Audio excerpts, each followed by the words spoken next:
So I met Toija, gosh, I've been in the business now 18 years, and I met Toija along the way. She's handled some 1031s, both for me personally and along with clients along the way. There's quite a few Oregonians on this call today who have worked with her also. So Toija, I'm going to get ready to turn it over to you. But before I do that, let me kind of hint at where this call started from. So I'm actually in the midst of working on a 1031 with Toija right now. And on that call, she said to me that she has spent a whole bunch of time in the last couple of years in DC advocating on behalf of the 1031. And that was like a trigger for me to say, ooh, what does that mean? Like, why are you in DC advocating for this? And that triggered a conversation where she started to tell me about all the stuff she's working on. I said, whoa, whoa, whoa, whoa. Instead of just telling me, why don't you jump on a call and share it with a lot of our friends who are in the investor community or investment realtor community. So I'm going to let Toija take it over from here, because that's why we're here, and share with us what's going on with 1031s. Toija, thanks for joining us today. Oh, thank you very much, Lee. My favorite topic might be my only topic, as a matter of fact. So, well, thank you very much for the invitation to speak to the group. And if I may say, although we're located in the Portland area, Oregon, that is, we do our work all over the country every day. It's just wherever our clients are selling, wherever they're buying. And so it's good for me to know, that you're across the country. I guess we've got folks from California, Oregon, and Pennsylvania. And so just to give you a little background about myself, and then a little background on 1031, and then I'll take you into what's going on in DC. So myself, I'm a real estate attorney, and 1031 is tax law, and I ended up in the tax world. Oh, look, you can see my office behind. I guess I could have closed those blinds. Well, anyway, so I'm a real estate attorney and have been doing the work now since 1992. This is my 30th anniversary this year. And it's a fascinating area as an alternative use of a legal degree, because we're talking tax law, section 1031 of the tax code. We're talking real estate law for sure. Business law comes into play every day in our world. And then we get into a little estate planning issues and family law issues. And so it really all comes together around a real estate transaction. And I think you can imagine how that might happen. So 30 years, my operation here, we're a small exchange company. Well, we're big for Oregon, but we're a small exchange company. And so there's a team of 8 of us, several of us are attorneys, although it's certainly not necessary to be an attorney. And if I am talking too fast, let Lee know and I'll try to slow myself down. I'm wired this way, I warn you. In any case, we typically have been doing exchanges at about 100 to 110 a month, which is a lot for a small company. Well, since COVID, it took a dip for a couple of months. And after COVID, for a number of reasons, we have seen exchanges at the rate of 150, 200, 220. It has been unbelievable since COVID. It's about a year and a half now, running at record rate of 1031 exchanges. For instance, people are worried that the capital gain rate will go up, so they're trying to do an exchange now. They're worried that 1031 is going to go away, and that's really the message this morning. So we have been running at a high volume, ultra high, record level, frankly. We even did over 200 exchanges in the month of December. And the winter time is usually the slower time, but not this last December. So, and I thought I didn't think there'd be an exchange left here in 2022. And actually we're on target to do about 160 here in the month of January. So just to give you a sense of my length of history in the business and the kind of volumes we're seeing, and really exchange work all over the country every day. Now, what I have to say is that last year we celebrated the Centennial of 1031. It has literally been in the tax code since 1921, 100 years, for good reason. And we're going to talk about the good reasons here momentarily. So it was a centennial year for 1031. I threatened to hang a big ugly banner up in the office celebrating the centennial, but we were too busy to hang banners. So it's been in the tax code 100 years for very good reason. And I want to talk initially about what 1031 is about. And I sense that you're all pretty familiar with the concept. And really 1031, it's not available for just anything that anybody wants to do. It is quite restrictive. It is only for folks who are selling a rental property, commercial property, or land held for investment, ag land, timber land, that kind of thing. Residential rental, commercial properties, and land held for investment. And I want to say too, the like kind rule is the only good rule we have. And the like kind rule is you can sell any of those three and buy any of those three. And it's considered like kind. The like kind rule is very generous. Well, so 1031 is only for rentals, commercial properties, and land held for investment. Well, what if somebody is selling a property of that type? They have to pay tax, 2 tax bills. They have to pay tax on the gain that was in that property, and they have to recapture depreciation deductions. This would not be applicable to land. Land you don't depreciate, but if they're selling a residential rental or a commercial property, they've taken depreciation while they've owned. They pay tax not only on the gain in that property, but also the depreciation deductions they've taken. It's a recapture rate of like 25% for most taxpayers. So they got to pay tax if they sell. Well, if they don't want to pay tax, then what do they have to do? 1031 exchange. And 1031, the premise is that when they go out and buy replacement property, it's just a continuation of the investment in the American real estate economy. They're continuing the investment, and as such, the gain in the old property moves to the new. The depreciation schedule in the old property moves to the new property.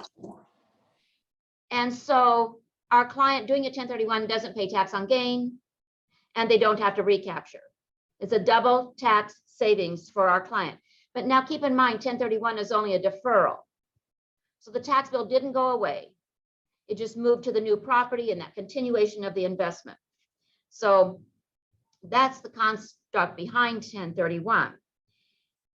Now, if our client isn't wanting to pay tax, then you can only imagine all the rules that come along with 1031. And that's for another day. I'd be happy at some point to speak about the actual rules around 1031, and there are a lot of them. And about half of the calls I get at my desk don't turn into a 1031 because of all those rules. But assuming that an exchange is an option for our client, they're going to sell a property, they're going to buy a property, they need a company like us with our paperwork at the sale closing, we're pretending to sell. They need our paperwork in the closing for the purchase of the new property they're pretending to buy. We're pretending to buy that property. So working with an exchange company, following a bunch of rules, the gain in the old moves to the new, the depreciation schedule in the old moves to the new. Well, what's going on in DC? In my 30-year career, there have been 3 serious attempts to eliminate 1031 or curtail. I will say that in Obama's budget, he had a proposal to cap 1031 at $1 million of gain, that you could still do 1031, but only for transactions, you'd only shelter gain of $1 million or less. Biden, and with the House and the Senate going Democratic, Biden, we were concerned because in his proposal was a cap at $500,000. And then also there's just been attempts to get rid of 1031, because really the question that comes up is, why aren't those people paying their tax? You know, if you got stocks and bonds and you sell that, you have to pay tax. Why aren't those people paying their tax?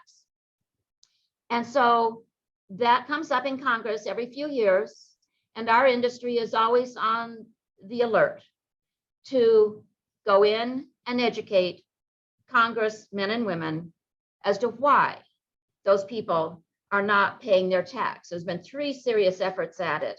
And so the attack that we usually hear from these people recently particularly is, oh, those billionaires. The billionaires are doing all these exchanges and they're not paying tax. The billionaires have, of course, become the bad guy. The other attack that we hear against 1031 is that, well, and there's a kind of a joke about this in the industry, about the concept that what taxpayers ought to do is exchange, exchange, exchange, exchange, die. If they can die owning the last property, the heirs take that property with a stepped up basis, not the $40,000 dad paid for the property back in 1970s. They get a stepped up basis to the value of the property on the date of dad's death.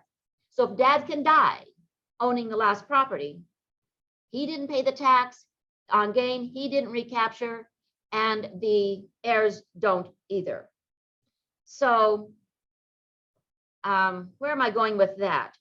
Well, the truth is, we'll talk about the truth in a minute, but this idea that you're just going to die and you'll never pay tax. Oh, what I wanted to say is this: there isn't any limitation at this point on the number of exchanges that a taxpayer, I'll use that word, we try not, but that is the true title, name, taxpayer, our client.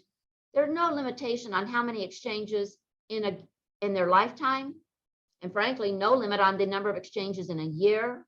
So they really can exchange now, buy new property, hold it a few years. You know, they go from the single family to the duplex, a few years later, from the duplex to the 4, from the 4 to the 8, and from the 8 to the 27. Our younger investors do use 1031 as a way to grow their investment portfolio, build wealth through investing in real estate. And let me make clear, there was a change a few years ago that we fought and did not fully win. There was an attempt to get rid of 1031. We managed to keep it for all, but well, only for real estate. We did lose 1031 for personal property. We used to do exchanges of helicopters and airplanes and trucks and cows. And we used to do artwork, collectibles. We used to do race cars. But we did lose that with the Tax Cuts and Jobs Act. So there's an attack with the TCJA to get rid of 1031. Well, we managed to retain it, but only for real estate. So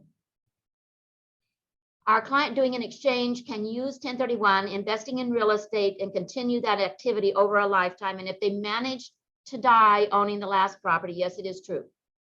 They wouldn't pay, and the heirs wouldn't pay, assuming that their estate was under a certain, level. What is it, 14 million or something? But you're really most all of my clients. Well, the attacks are that it's the billionaires using it, and that they're just going to die owning the property, and they won't pay. The truth is this: I personally, in a lobbying meeting with Ron Wyden, who's a senator here from Oregon, I personally said to him one day, Ron, I have never done an exchange for a billionaire. I mean, that's just not my client. Well, I can't say that now because I actually am working on an exchange right now for a fellow who in fact is a billionaire, but that's the first in 30 years. Very, very few billionaires are doing 1031.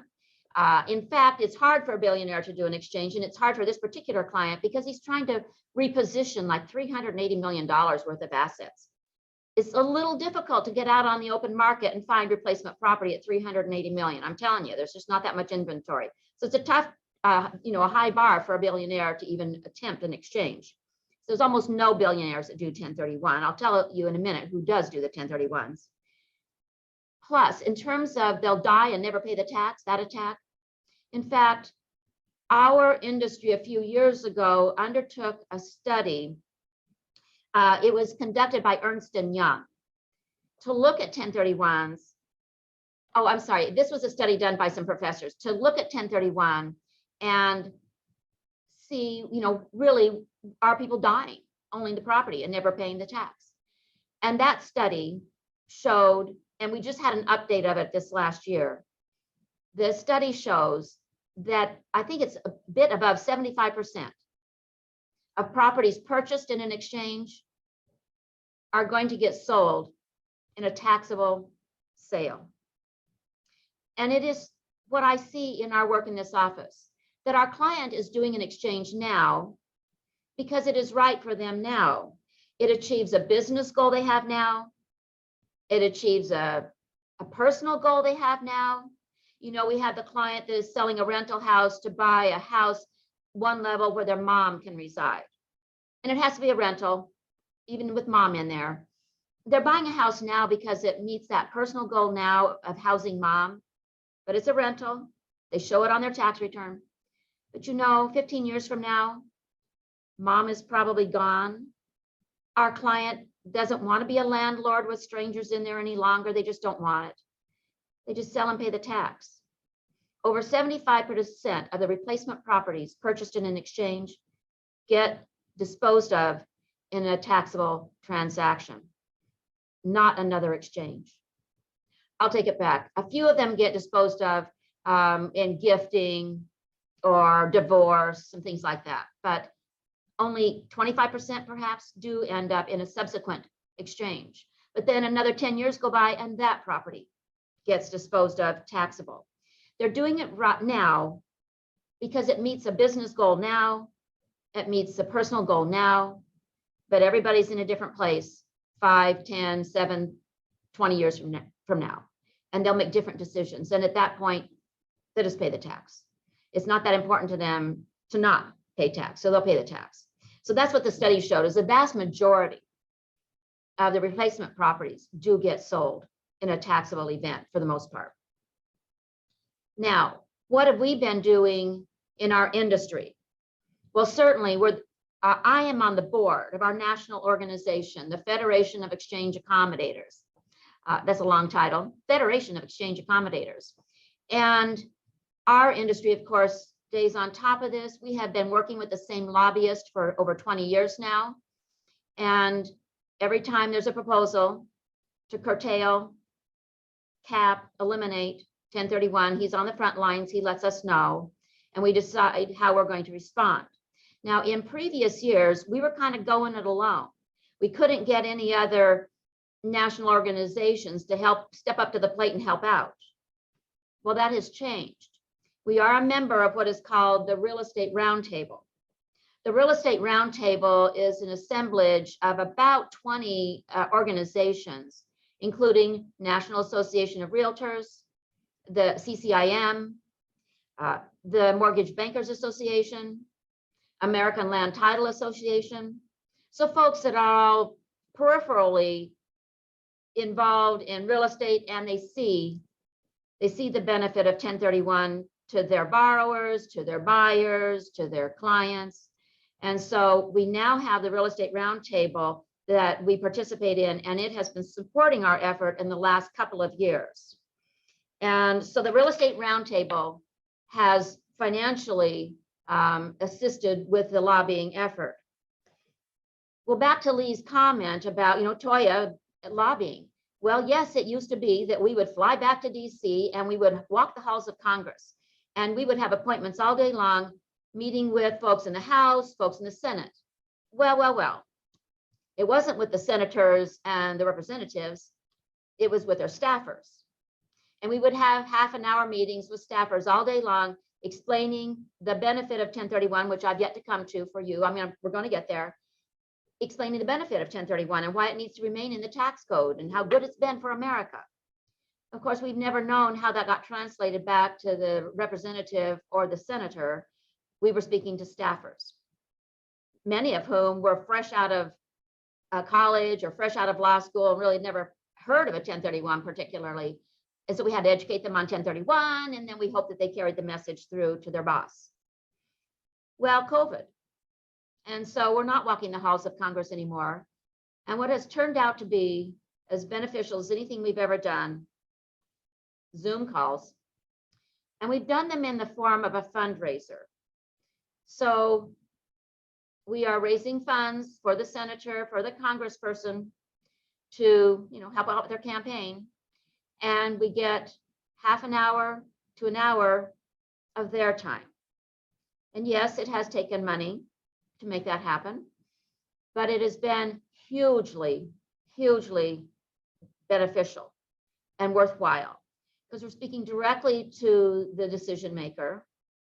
And it turns out that, many of them have actually done their own exchanges, or they've had family members that do their own exchanges, or they are in districts, agricultural districts, where exchanges are hugely important to their farm client, their farm constituency. So those folks have had some experience with 1031, They've probably been through at least one other round of attempt to curtail or get rid of 1031. So they are higher knowledge base on the whole concept. And we're speaking directly to them about what their concerns are and the idea that billionaires are doing the exchanges and the little guy isn't getting a chance. So talking directly to. Now, we've been working with the Democrats in the last 2-3 years because we could kind of see what we thought was going to be a Democratic wave. This year, we are still scheduled to do about 20 of these Zoom lobbying meetings. They're getting scheduled. And we're going to be talking not only to the Democrats, but to some Republicans as well. We haven't been too concerned about Republicans historically, but this year we do have a few of those folks on our list as well. And so Zoom has been so powerful and so effective and efficient as a way to get the message in front of those folks. But what is the message? The message is multiple points. First of all, it isn't the billionaires.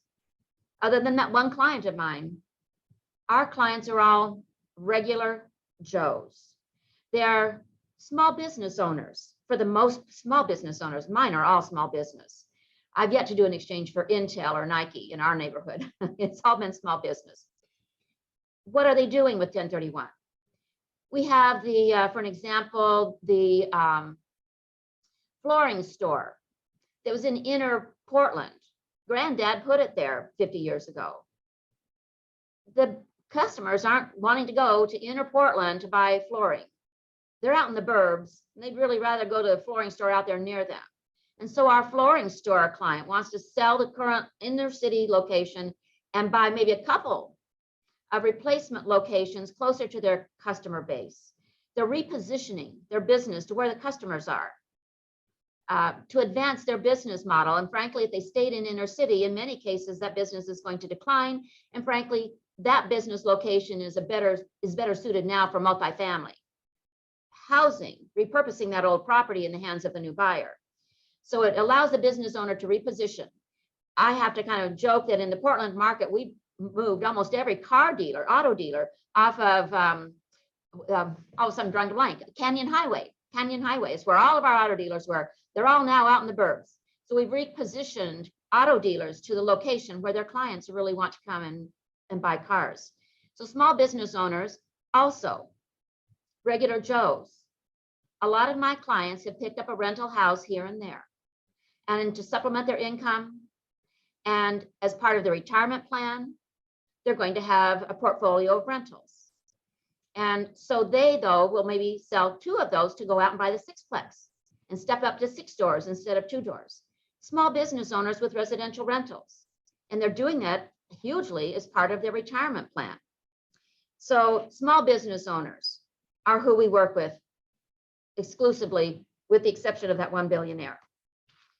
They're repositioning those investments to a better location, to where they feel there's more opportunity, more growth, higher income stream, any number of business reasons why they decide that a 1031 is going to be, well, that replacement property elsewhere is going to be beneficial to them. And the 1031, moving the investment elsewhere, the gain moves to the new property, the depreciation schedule moves to the new property. They're not paying tax now, but as we said, they may likely at some point in future. Another part of our message is that about 30% of the exchanges we do in this office are partial exchanges. In fact, they aren't a full deferral. About a third of our files, our clients either want some cash out or need some cash out for other purposes. They want to run off to Vegas or Paris or something. They want to gift to the grandkids. Charitable, we'll see that frequently enough, that a sale is combined with a charitable donation to their favorite charity. They need to pad out their bank accounts. They are regular folks and they don't have that much liquidity. So about a third of the exchanges, at least in our office, they do not make a full reinvestment. They shelter some of their gain. They will always, always, always pay tax on any cash they pull out. You might think, well, if they paid $100,000 for the property that they are selling now, then they should be able to pull that $100,000 out to themselves because that's their purchase price originally, and that's their basis, and they should be able to pull that out tax-free. That is not how the rules work. Any cash our client pulls out, no matter what the reason, will be taxable. So a lot of our exchanges are partials in the first place. They never did shelter all of the gain anyway. They're going to pay some tax even at the time of an exchange. As I said, that is not the case that they will die owning the last property. Most of these properties get sold in a taxable event at some point in the future. What is our biggest message to Congress? 1031 is all about jobs. The seller of a property is going to fix it up a little bit to put it on the market. That's going to be trades, paint, carpet, new fence, whatever. The buyer of that property, they're going to jazz it up for their actual purpose, jobs in the trades. And so what we do have, and that was a study I started to mention earlier, we do have a study by Ernst & Young that was updated. It was done a few years ago. It was just updated this last year. And here's what that study shows. For the year of 2021, last year, we looked at the first 9 months of the year when we put this information together, but they extrapolated for a full year. And they calculated in 2021, 1031 exchanges generated 710,000 to 887,000 jobs. 710 to 887,000 jobs, largely in the trades. It's not the exchange companies, it's not the title companies, it's not the real estate brokers, it's in the trades. Now, a lot of our exchanges, as I mentioned, the flooring store, that buyer of that inner city location is going to level the building and construct housing. And there's a huge need for housing, obviously, in this country. And so that new property, inner city properties, are getting repurposed by developers into a higher and better use. And so often it's housing. Jobs, 710,000 to 887,000 in the year of 2021 alone. Labor income generated from those jobs, estimated between 35 billion and 44 billion. 35 to 44 billion in terms of labor income because of 1031 activity.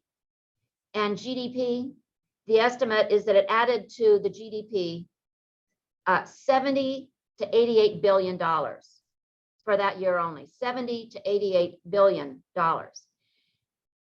If 1031 were eliminated, we were able to, they came up with some calculation that it would increase the tax revenues by around 18 billion. 18 billion higher tax revenue, when in allowing 1031 to remain, you got jobs of it up to 887 billion, 887,000, I mean. Labor income up as high as 44 billion and added to the GDP as high as 88 billion. So the idea of why aren't those people paying their tax? It sure would help us pay for a program if they coughed up their 18 billion in taxes. It pales in comparison to the benefit that 1031 brings to the American economy. So 1031 has been in the tax code 100 years for that reason. It's good for the American economy, not just good for real estate, not just good for lenders and brokers and exchange companies. It's good for the American economy. And so that is what that study has shown. We're doing another little update to capture the last 3 months of the year, but there's the real reason. Jobs, jobs, jobs. 1031 is a driver of the economy. And are there any questions out of all of that? I'm hoping so. I love a dialogue. You're doing great. Did I put everybody to sleep? Oh, not at all. Thank you. Yeah. So let's I'm going to focus on the word devastating for a second. So let's say the 1031 just went away. Oh. Right? Yeah. Let's say we got notification that starting in 2023, the 1031 is no longer going to be in existence. How do you think that would affect, in your opinion, how would that affect the market? How would that affect investors and let's use the, the flooring store, or, any Joe investor, someone who has 3 houses, like looking to move to their next property. What's been your experience, Phil? Nothing will happen. That seller's just going to sit on that property and die owning that property. And that we are even concerned if Biden's $500,000 cap went into place, which it just has not shown up in any legislation anywhere. And I mean, really, that's been our mission, is to keep 1031 out of any proposed regulation or any proposed law. It would stagnate the real estate economy, which would stagnate the overall economy. Long story short, back in the late 80s, there was something that did cause a similar situation. It caused a real crisis in commercial real estate. It would stagnate, not just real estate, but the American economy, because those jobs wouldn't be there. The sellers would sit there and die owning that property. They're not paying those taxes. I kid you not. It'd be the rare instance where they'd actually sell the darn thing. In fact, that was an argument we made against, if you will, against Biden's proposal, capping it at $500,000. To be honest, most of my clients are just regular people. And so their gains in most of these properties we handle, the gains are well under $500,000. Oh, and with Biden, it was $500,000. If he had a couple that owned, it was $500,000 per taxpayer. So even a couple could sell a property with $1 million of gain and still do 1031. So, okay, the bulk of my 1031 work would remain the little deals, but that inner city flooring store, there's a sale of a property at say 3 million, and they're just gonna sit on it. They might still go find locations and lease locations out in the suburbs, but they're not going to sell and pay tax on the 3 million. And it means the developer is not going to get their hands on that property. And it means there aren't going to be those jobs, and they're not going to be the housing units built there. It will stagnate the economy. So 1031 at a cap of $500,000 that Biden proposed won't eliminate 1031, but it will eliminate the really important large commercial. And yes, those folks are millionaires, not billion, but million. Those folks are millionaires that would come in and do these transactions, and we would lose those jobs and the repurposing of properties. And you know what the economy, what it did with COVID and retail strip malls, many of them are never, some of those are just not going to come back, and restaurant properties are just not going to come back. If with 1031, there's this opportunity for the seller to sell it to a developer who will repurpose it into a higher and better use in the economy. But if 1031 were eliminated or even capped at $500,000, it will stagnate the economy. Simple as that. Yeah, it's a great point. It's a great point. Tell us a little bit about this. How many folks who do 1031s are first time 1031 people? Like what percentage of the customers out there who do 1031s are doing it for their first time? I'm going to guesstimate. I do capture that data when I'm speaking with folks, but we haven't quantified it. But I would tell you at least half. It's a one-off.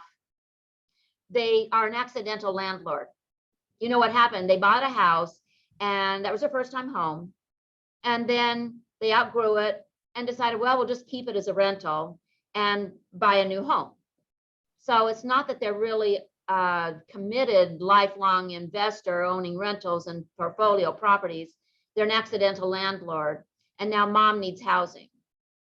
So they'd like to sell their current rental to buy a place where mom can be the tenant and be, have a roof over her head. About half, at least half, I would say, have never done it before. But yes, we do have clients who do this over a lifetime and who do utilize, they know real estate, they understand real estate, they like real estate, and they're afraid of the stock market. And so as an alternative to investing in the stock market for their retirement income, they go toward real estate, the single family, to the duplex, to the 4-unit, to the 8, and to the 27. So about half of our people are experienced exchangers, and this is something they do routinely for the most part. And I have conversations with them, and at some point even they are deciding, well, that property just not worth the trouble. I'm just going to sell the darn thing. I'll exchange something else, but not this one. So about half are experienced and half are not. Yeah, good to know. Going into 2022, Toija, what advice would you give all of us on this call? So everybody on this call holds their real estate license. They are working with both, conventional home buyers and investors. Is there anything specific that you would be suggesting for us who do work with investors? Now, mind you, I'm going to follow up this question with everybody with a poll. One of the things that Toija and I did talk about is she has another talk she'd like to do with us in about six weeks, specifically on the nuts and bolts of a 1031 exchange. And so I'm going to ask that question after this one. But Toija, if there was something, you would run into us on the street and said, make sure you let your investor clients know this in 2022, what would that be? Yeah, here's the message for brokers. When you're talking with a potential seller, you're like in a listing appointment, you're talking to them about a sale. If you can detect in that meeting that what they are thinking of selling is a rental, commercial property, or investment land, that's usually pretty evident. Or if I may say, a property that in part is rental, commercial, or land. For instance, they're selling their own home, where there's an ADU, a rental unit. They're selling their own home where there is commercial. He has a business and a shop out back, their own home on acreage. That is the opportunity for an exchange. So if you as the broker can detect that in whole or in part, the property you're talking about is rental, commercial, or land, if you would raise that with your would-be seller, any sale is a potentially is a taxable event. And so if you're on the front lines of that conversation, they're not usually talking to their accountant at that point. They're talking to you, the broker who might list. They have yet to talk to their accountant about the tax implications. So again, if you're in a listing appointment for rental, commercial, or land, spot the opportunity. You don't know if it's a good opportunity. They probably don't either. And frankly, even I don't. Only their accountant does know if a 1031 is something useful. Now, the accountants do not know 1031 rules, but they do know if a 1031 would be beneficial. They understand it tax-wise. So if you can spot the opportunity in a conversation with your client, raise the concept. Your client generally doesn't know anything about 1031 because they've just been owning the property for 20 years. You're on the front lines. If you can spot the opportunity, make a note in your file that you did raise 1031. You won't be yelled at later on. Why didn't you tell me I should have done a 1031? I mean, I've heard that for brokers getting yelled at because you didn't think about a 1031. So if you can spot that it's rental, commercial, or land. Now, on our website, we do have some checklists. One for you, the broker, what you do to stay out of trouble. It's one page. There's one for your client, 3.5 pages of what they have to do to have a good exchange. Again, there are a lot of rules. But at the top of your checklist is spotting the opportunity. I think that's just that'll save you so much grief if you can spot that rental, commercial, or land. That's my little litany. Rental, commercial, land, that's what 1031 is all about. Spotting that opportunity is the best way to help your client. And also, if I may, if in fact they do find an exchange to be useful, and you were the one that brought the idea up, you're more likely out there with them shopping, excuse me, for the replacement property they do have to buy. In a 1031, they've got to go out and buy more real estate. Count that by commissions. You're more likely picking up a second commission if you were able to spot the opportunity. And if I may say, in fact, it isn't one for one. We do a lot of exchanges where our clients sell one and buy two, or consolidate, sell two and buy one big one. So about 1/3 of our files, you'd be looking at 3 or more commissions. So it's a moneymaker for you, but it's a real benefit to your client if you can even spot the opportunity. I appreciate that. All right, so I told everybody that I was going to launch a poll here. If anybody has any additional questions for Toija, feel free to put them in the chat here. And as soon as we're done with the poll, and I'm going to put up the poll just for 30 seconds, everybody. There we go. So the question is, would you like Toija to provide a 1-hour talk on the nuts and bolts of the 1031 exchange? And what Toija has put out there is, if she does it for 50 minutes, at least in the state of Oregon, she's able to do CE credit, which is awesome. So quick poll here. If everybody would like to do that, we'll try to get that on the schedule, and we'll invite those from around the country who are around to come also, because the information is just as valuable. You may not get that CE. And right now the overall poll is 100% yes, Toya. So I'll definitely bring you back for that. I think that's all of the questions that we had for this session today, and I appreciate you bringing forward what you've been doing to advocate on our behalf to keep the 1031 going, and we'll look forward to the nuts and bolts. Before we end this call, though, I want to let anybody else who wants to unmute and chime in with any questions that they have for Toya to jump on in. I did put Toya's contact information inside the chat, so you have her LinkedIn, you have her website, and her email. I will tell you my personal experience. I've used Toya for my own personal transactions since 2004, and they've all gone as smooth as you can imagine. That being said, she's also always looking for those red flags to help your 1031 go as smooth as possible. So, you know, I brought her on today because, you know, she one, there's nobody better, and two, she's a great resource along with everybody you can see behind her. They're ready to help you and your clients. The other thing I'm going to suggest is for everybody on the call, do not get in the business of talking about 1031s with your clients. You can suggest, you can be smart, you can be on the front line, but once you start to jump into the details, just suggest a call with Toya or one of her associates, because they'll be able to walk them through exactly what they should be aware of and then help you facilitate that. There's just a lot of moving parts to a 1031. They're easy to do, but there's a lot of moving parts that you have to pull together. So I'm going to open it up right there, see if anybody else unmutes and jumps in with any questions. Hey, Lee, I'd like to jump in. Excellent. Thanks, This is Catherine. With that, not only should you get them over to Toya right away, but you should document that they need to talk to Toya right away, because we've certainly had people where the broker says, hey, if you want to get a if you want to do a 1031, talk to Toya, and then suddenly they've closed and they're like, yeah, so we'll buy this new thing with the 1031. It's like, but you didn't talk to Toya. So just as part of that CYA, make sure that you are documenting that a lot, so that whether they do or don't talk to Toya, it's not because you did not suggest it. Just because it really does have to be done before you close. It really has to be done before you close. People get fixated on a 45 days to shop. No, you got to have an exchange company. That's what we're paid for, paperwork in the closing. Once it closes with that, we had that happen last week as an experienced client.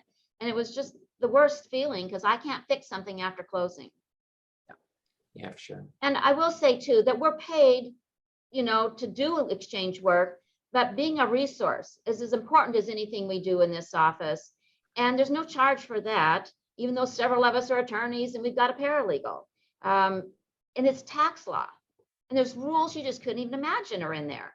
And so in this, you know, 30 years later, I'm still endlessly fascinated and trying to find a way to solve the client, you know, achieve the client goal in the context of a 1031. So being that resource for folks is valuable to them if you can get them to call. If they don't call, well, at least you got your file note that you tried. I've got a quick question. This is Angelica. Thank you. I learned a lot from your presentation today. And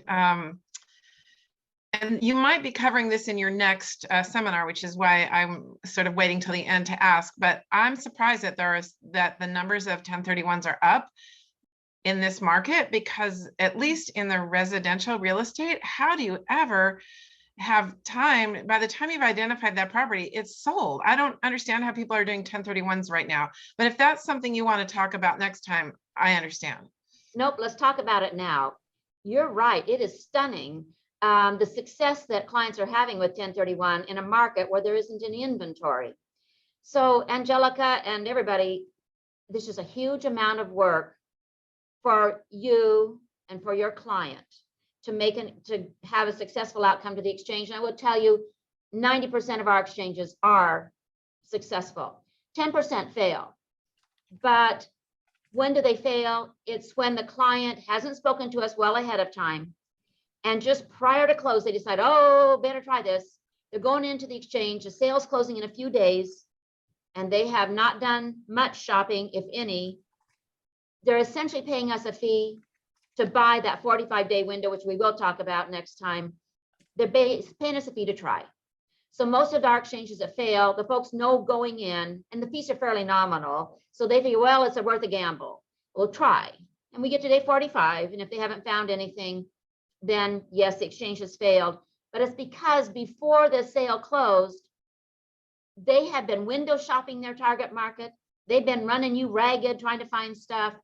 And so it takes a great deal of work, and it is shocking.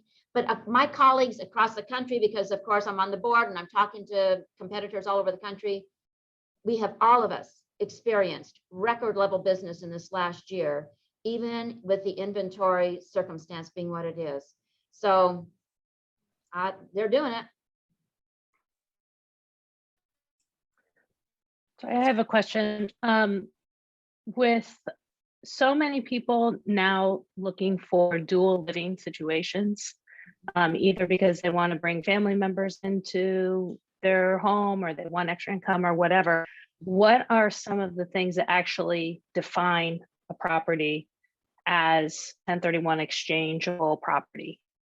So I'm going to give a short answer to a lengthy conversation. I've held one of these already this morning. So we can handle what are called mixed use properties. Perhaps they're selling a rental and they want to buy a big house with an ADU, and they'll maybe live in the house and put mom and dad in the ADU. So it's personal and rental. Or sometimes we find that our client's going to have to live in the ADU and mom and dad are going to have to live in the big house. The point being, it is theoretically possible for them to buy a mixed use property, part rental, part primary residence, as it is possible to sell a primary residence that has the ADU. So again, you're looking at a listing that has rental in a portion of the property. It's possible, but there are wrong ways to do that. And that's a lengthy conversation that I need to hold with people to explain the right ways and the wrong ways to do that. And it gets down to rental activity. Sometimes we have to do allocations. We don't, the accountant does allocation, what portion is rental, what portion is primary, and mom and dad got to pay rents, on and on and on. So there are a lot of requirements around that concept, but it is theoretically possible. Okay. Thank you. Mm-hmm.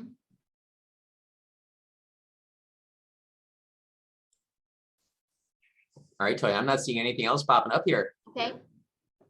So good for today. Yeah, good for today. Thanks everybody for joining. We put all Toya's information in the chat. I'm going to be updating you all with a couple of other programs we have coming similar to this, programs to help anybody who's an investor-friendly agent. Toya, this has been super helpful.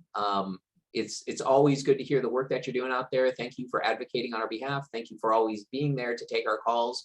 Toya and her team respond to emails within 24 hours, usually within 4 hours. So if you all need anything, feel free to reach out to her. And thanks for hanging out with us today, everybody. Until next time, that was fun. Thank you.